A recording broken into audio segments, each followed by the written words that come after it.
इस व्यक्ति के 3 सिर थे और एक सिर काट दिया गया। आश्चर्य की बात यह है कि उसे कोई चोट नहीं आई। उसने अपने सिर को मिलाया और 4 हाथों में हथियार लेकर विपक्षी से लड़ने लगा। दुश्मन को सुनहरा प्रहरी आइया कहा जाता था। आज आइया गोल्डन गार्ड की अगुवाई कर रही थीं। रेस एस्कॉर्ट का कार्य, किसे पता था डाकुओं से सामना होगा। 3 सिर वाला एक डाकू बदमाशी लेकर आया था। बाकी सैनिक भयभीत होकर भाग निकले। केवल आइया ने लड़ाई जारी रखी। आखिरकार आइया कुशल साबित हुई। एक लात से दुश्मन को गिरा दिया। वास्तविक चेहरा सामने आया। आने वाला वास्तव में 3 फूल सिल्की था। यह दृश्य देखकर आइया हैरान हो गई और 3 फूल लड़ाई जारी रखना चाहता था। उसी समय एक व्यक्ति कूदकर दोनों पक्षों की लड़ाई को रोकता है।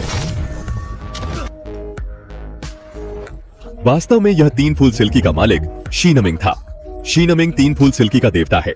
देवता का मतलब एक आदमी और एक दानव का किया हुआ शपथ है जिसे वे कभी नहीं तोड़ सकते। आज 3 फूल चुपके से लूटने निकला था। जब शीनमिंग को यह पता चला तो रोकने आया और आइया से कहा कि मैं केवल अन्याय देखकर मदद कर रहा हूँ, तुम मुझे बदले में कुछ नहीं देना। शीनमिंग ने कहा कोई जरूरत नहीं, लेकिन शरीर सच बोल रहा था। शीनमिंग ने गहने उठाना शुरू किया।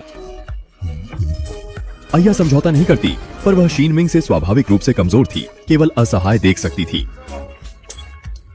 शीनमिंग एक यिन यांग मास्टर था, लेकिन उसके अंदर आधा इंसान आधा दानव का खून था।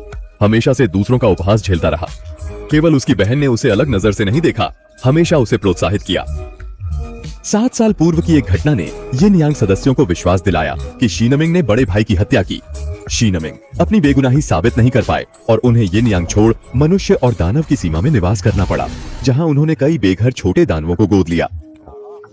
इस पृथ्वी पर मनुष्यों और राक्षसों ने सदैव शांतिपूर्वक सहअस्तित्व बनाए रखा, जब तक कि क्रूर दानव राजा शियोल्यू का प्राकट्य नहीं हुआ।